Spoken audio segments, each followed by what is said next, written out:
రిజర్వాయర్లలోకి వచ్చిన నీరు, వినియోగించుకున్న జలం దేనికి సరైన లెక్కలు చెప్పడం లేదని కృష్ణానది యాజమాన్య బోర్డు తెలుగు రాష్ట్రాలపై అసంతృప్తి వ్యక్తం చేసింది.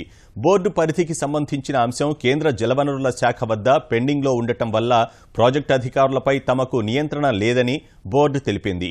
బ్యారేజీల్లో నీటి లభ్యత, వినియోగాన్ని రెండు రాష్ట్రాలు తక్కువ చేసి చూపినట్టు బోర్డు పేర్కొంది.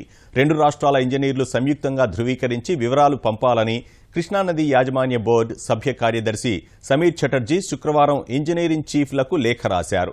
2016-17 సంవత్సరానికి సంబంధించి శ్రీశైలం, నాగార్జునసాగర్, జూరాల, ప్రకాశం బ్యారేజీల వద్దకు వచ్చిన నీటికి చెప్పిన లెక్కకు ఎక్కడా పొంతన లేదని బోర్డు పేర్కొంది.